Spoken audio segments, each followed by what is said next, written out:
Su mente es un instrumento, una herramienta. Está ahí para utilizarla en una tarea específica, y cuando se termina la tarea, hay que dejarla de lado. Como se usa ahora, yo diría que el 80 o 90% del pensamiento de la mayoría de las personas es no solo repetitivo e inútil, sino que por su naturaleza disfuncional y a menudo negativa, gran parte de él es también perjudicial. Observe su mente y descubrirá que esto es verdad. Ella causa una pérdida grave de energía vital. Este tipo de pensamiento compulsivo es en realidad una adicción. ¿Qué es lo que caracteriza a una adicción? Simplemente esto. Usted ya no siente que puede elegir detenerse. Parece más fuerte que usted. También le da una sensación falsa de placer.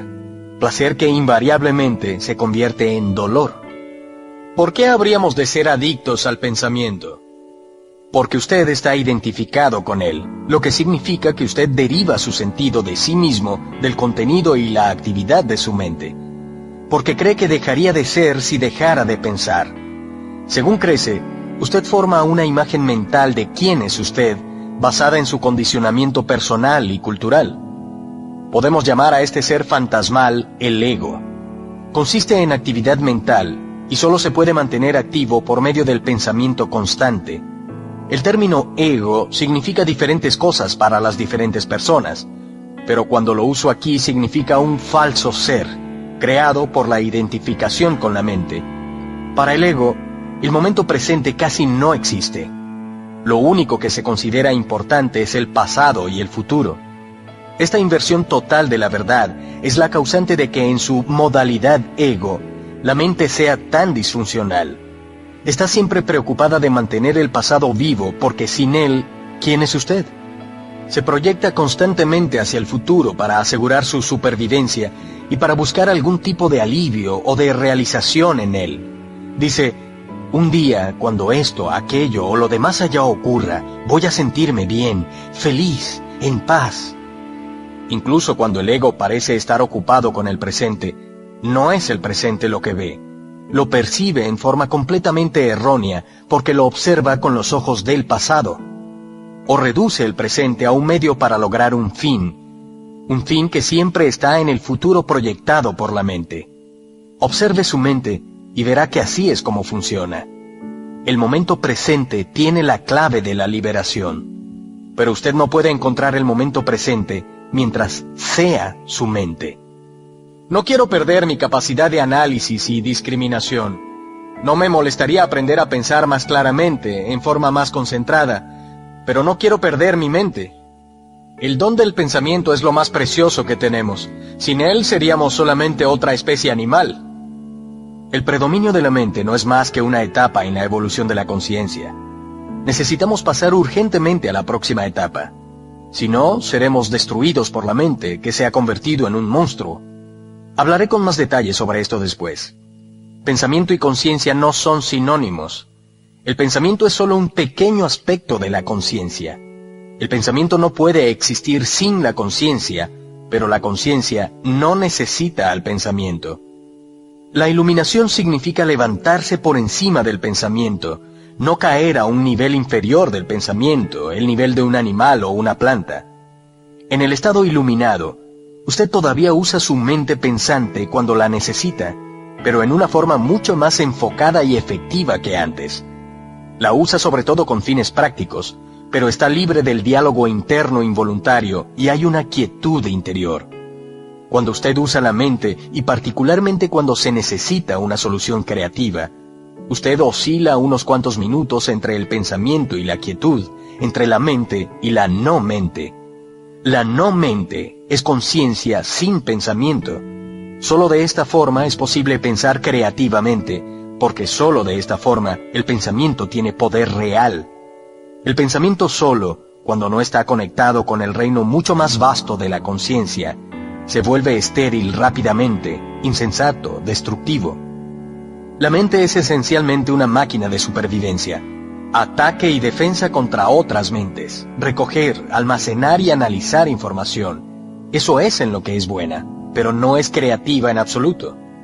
Todos los artistas verdaderos, lo sepan o no, crean desde un lugar de no mente, de quietud interior. La mente entonces da forma a la visión o impulso creativo. Incluso los grandes científicos han dicho que sus grandes logros creativos llegaron en un momento de quietud mental. El sorprendente resultado de una encuesta nacional entre los matemáticos más eminentes de Norteamérica, incluido Einstein, para conocer sus métodos de trabajo, fue que el pensamiento juega solo un papel subordinado en la breve y decisiva fase del acto creativo en sí mismo. Así pues, yo diría que la sencilla razón por la que la mayoría de los científicos no son creativos no es porque no saben pensar, sino porque no saben cómo dejar de pensar.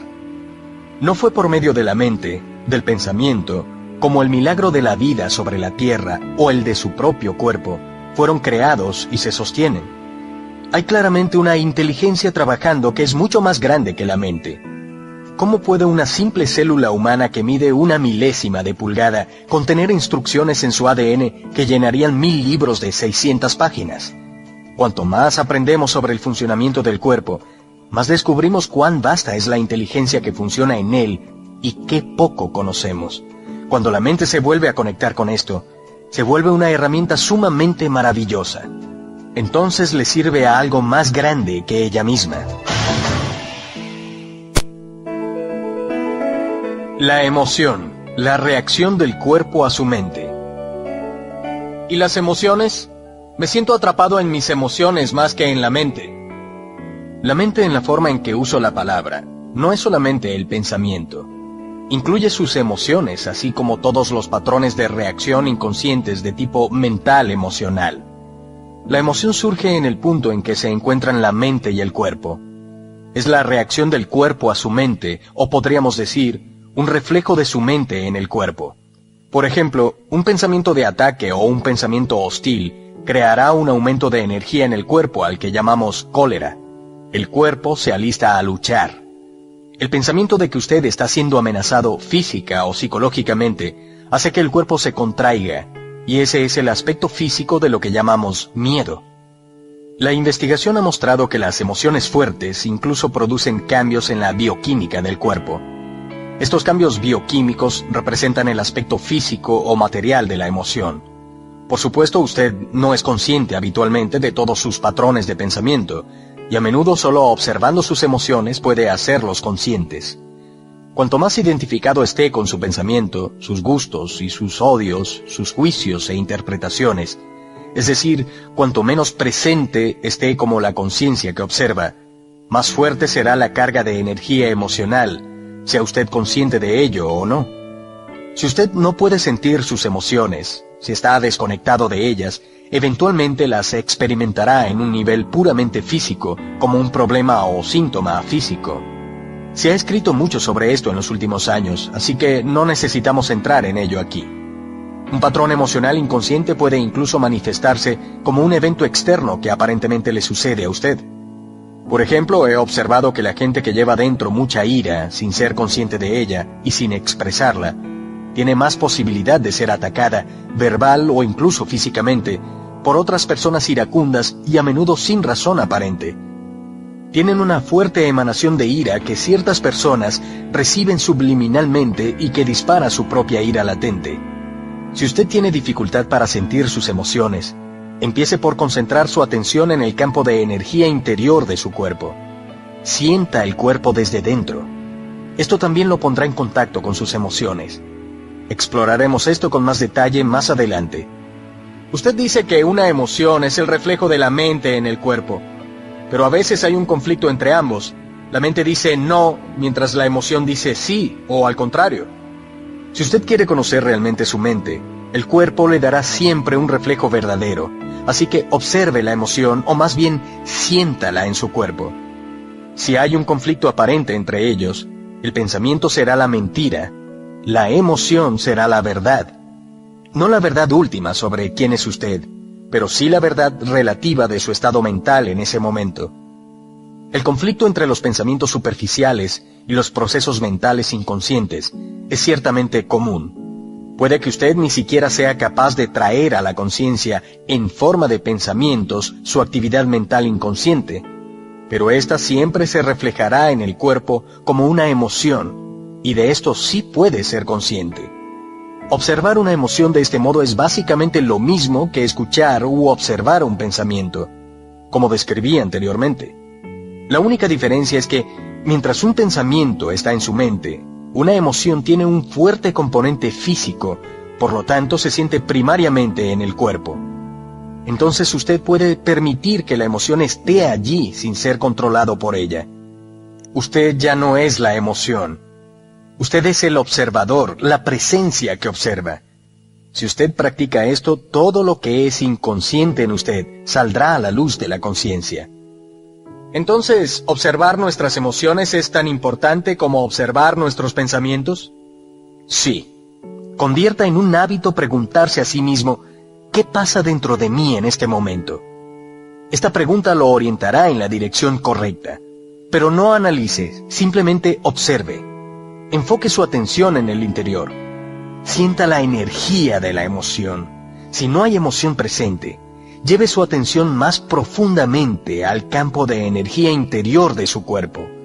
Es la puerta de entrada al ser. Una emoción habitualmente representa un patrón de pensamiento amplificado y energizado. Y puesto que a menudo es una carga energética excesiva, no es fácil inicialmente permanecer presente lo necesario para poder observarlo. Quiere apoderarse de usted y generalmente lo logra, a menos que haya suficiente presencia en usted. Si usted es empujado a la identificación inconsciente con la emoción por falta de presencia, lo que es normal, la emoción temporalmente se convierte en usted. A menudo se crea un círculo vicioso entre su pensamiento y la emoción. Se alimentan recíprocamente. El patrón de pensamiento crea un reflejo magnificado de sí mismo en forma de emoción, y la frecuencia vibratoria de la emoción continúa alimentando el patrón de pensamiento original. Al permanecer mentalmente en la situación, evento o persona que percibimos como causa de la emoción, el pensamiento le brinda energía a la emoción, que a su vez energiza el patrón de pensamiento, y así sucesivamente. Básicamente, todas las emociones son modificaciones de una emoción primordial, indiferenciada, que tiene su origen en la pérdida de conciencia de quién es usted más allá del nombre y de la forma. Por su naturaleza indiferenciada, es difícil encontrar un nombre que describa precisamente esta emoción. Miedo se aproxima, pero además de una sensación continua